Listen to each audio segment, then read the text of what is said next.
Paushedi Yumpam Oiba Marweba Pau Karab de Dogeri. Pandemic is citing the Hogan of print industry. Newsprint Mamal Hangalak Padagi problem Mayuknare.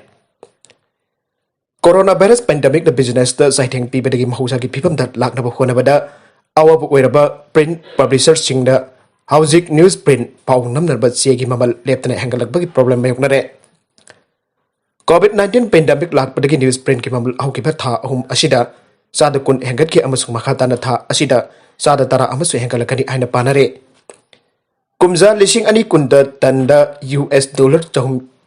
yaukhidaba newsprint ki mamal sing objecti tanda US dollar samga naksin khre amasung lakli patha khara asida tanda US dollar sam amakasu hengalak payai aina panare India da newsprint export torma maming leraba paper milk cap pandemic asida Anuba business ning the onsin kiba natragana thinking kiba dagi demand amasung supply ki balance kairak pagal loinana Indian buyers sing lai kadaba newsprint ki mamal sing wahan ke demand supply ki wafa masid lak pada Indian law amagi Indian law amagi nungti ki phongba maming leraba pausi amagi marketing hand ai newsprint sin nabagi sang kumja dising ani kunda yamna nem ke masi tongan tongan publisher sing ki amang atong ki statement sing natragana financial results sing na siyang ule adumay nabag newsprint sin nabagi sang kumjadi sing ani kungi marisuba quarter da khara hengalak pa auke tawi ko masung madu kumjadi sing ani taraga mapan gi marisuba quarter da laikiba sang dagi di yam hena nemke hana india ki newsprint sin nabagi sang chahida metric ton million 2.5 takin 2.7 lom parambadagi pandemic asiki saitheng na yamna handhan ke Miam dagi sian komkot laga sel handok to bisingi matakte action lokot laroidra ke megachandra Miam dagi sel komkot laga sel handok to bisingi matakte action lokot loidra action lokot na palenga ki makai dagi kari karam pathorang pekhalabage Miam dagi sel komkot laga thabak toriba RBI na ayaba pida bisingi lisama komkot laga su moto case lokotuna action lokot piu haina MLA ke megachandra ngasi assembly budget session ki question over gi matang do pokat kre Lamdam masigi waraba miyam na masa-masa gi laijaba lantum kaiduna amadi law ingkhol jon thuktuna hingnana bagi lanpamda thengnariba awabasing adudagi khajikko kadra aina invest tawkhiba sanpham sing handoktana leibana investor sing awaba kehame unaduna leire lamdam masida salai gumba tongan non banking finance ke leire makhoi sing asita sengnarija Bank of India RBI na ayaba bibanate aduba miyam dagi sel khongkolaga tumina leisin bana maram oidun invest tawkhiba musing madudagi lakpa sanphamna masa masu dari tamna pa padi tongan ba thabak tongna ba ki mangki ba manglan sing loina kaire atopa makha tarak pa pau amadana UNLF ki anagi chairman RK Megan ki yumgi akoi bi police person mayam deploy tawkhre kari maram gi damak jamlaba police person deploy tawri bano aibadudi police na sabchana phangdo pa leitre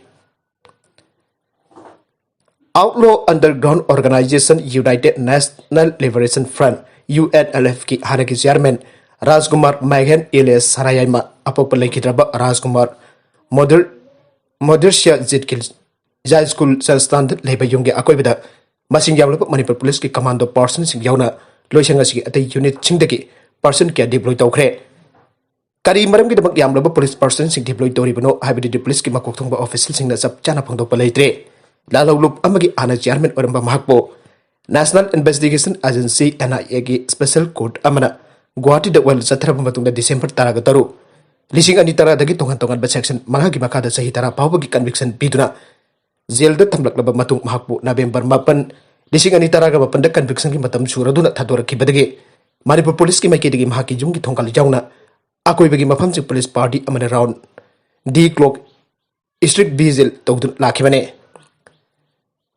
Hariba matam aduda di jung kuntra hena lairiba Jai School Jaramstan ki miwisi na karisu thoidokba khanadabaga loinana police person sing adugi mekai dagi su locality sing ki mekai dagi thokhaning da thodok sing amata thorak tripen laikai asigi misam miam mausa gi phibam da adumak laina rakhibane adubu ngarang khangogdra Manipur Police Department ki Inspector General of Police IGP John 2 Clay Kongsai na lusingba police ki SP ani yawba achoba team amana RK Megan police sanayam ki RK Megan Elias Sanayamagi Jumda Lakhaba Madungdaki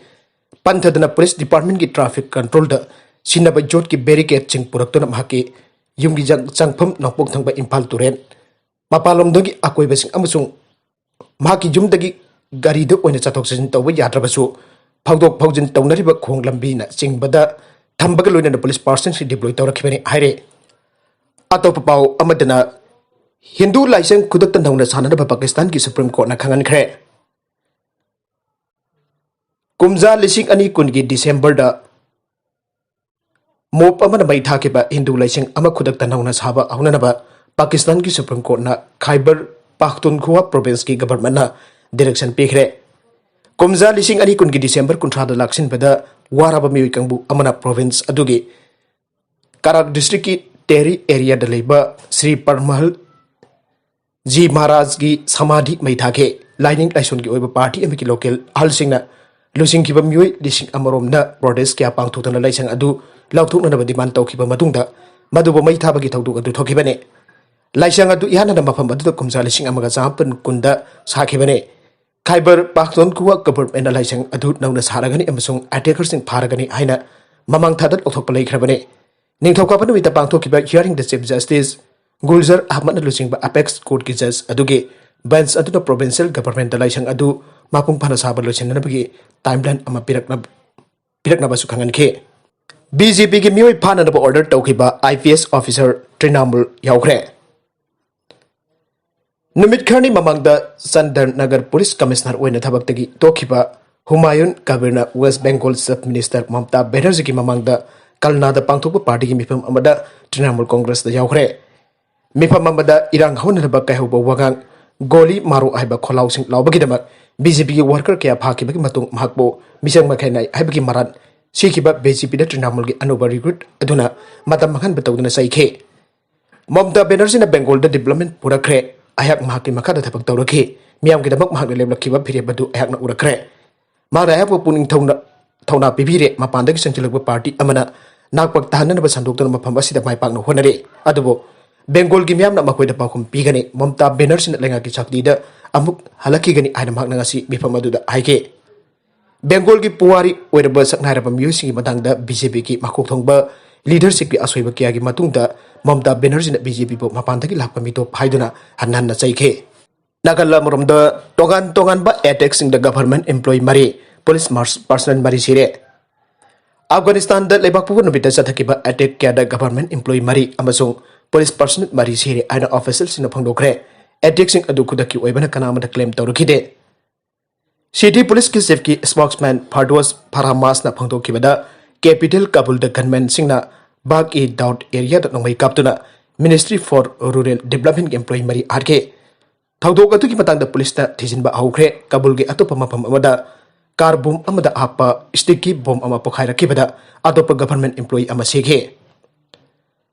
लेबाक पुकपन नुमित थोकिबा अतोप थौदोकता नोंगसुक थंबा Herat province की जन्ना district लंबी के नकल the बम अमा पोखाइरखपदगी police की गाड़ी अमा अमा ngata थोकिबगा लोइनना मधुदा तोंगलखिबा पुलिस ऑफिसर मरी सिखरे अमसुंग अमना असोक अपन नंखरे कोर्ट ना मियोय अनि सही कुन की फदोक पिखरे हौखिबा लिसिक अनि तरागा तरुकता सही तरा तरुक खक्ता ngaरिबे वखल मिबाना ट्रिपि नुपि मसा अमानमदुना इज्जत मखन खिबगी मरालदा उत्तर प्रदेश की फाटीपुर डिस्ट्रिक्ट की पॉक्सो कोर्ट अमना ngasi मियोय अनि सही कुन की फदोक पिखरे फाटीपुर की एडिशनल डिस्ट्रिक्ट एंड सेशंस जज पॉक्सोना दिनेश अमसुंग शांताराम कौबा मियोय अनि दुबो protection of children from sexual offences POCSO act अमसुंग आईपीसी की मरी लेनबा सेक्शन सिंग मखादा मरा लेरे आइखे बारागचिद नीतीश कुमार ना आदगी यूनियन मिनिस्टर शाहनवाज हुसैन जाउना अरोबा मिनिस्टर तारुक हापसनख्रे बिहार के मिनिस्टर नीतीश कुमार ngasi अनोबा मिनिस्टर तारुक हापसिनदुना माके मिनिस्ट्री चाउथोखरे मिनिस्टर ओइना हापसिनख्रबसिंग अदुगी मनुंगदा बीजेपी के नेशनल स्पोक पर्सन अमसुंग हानगी यूनियन मिनिस्टर शाहनवाज हुसैन यावरे शाहनवाज हुसैन ममंगी थादा बिहार लेजिस्लेटिव काउंसिल की मेंबर ओइना काखिबने पटना की राजभवन द पांगथोकपा थौरम अमदा गवर्नर फंड चौहान अनौब मिनिस्टर सिंह अदुप थबक पाइबा अमसुंग अरोनबा ngakpagi wasak lauke अरोइबद कंटेंट सिंह असिगे मरुइबा पाउ खरा असिबा पाउदम जरिबा Manipur local news YouTube channel अमदी फेसबुक पेज असिदगी यंगबीर पुपुनमक पथाकाचरी चैनल असिन अदमदा कानारबदी सब्सक्राइब तौबिद्रिबसिन सब्सक्राइब तौबिरम लोइनना लाइक एंड शेयर तौबसु काउबी खनुप्रमकबो अमुकाना थाकाचरी।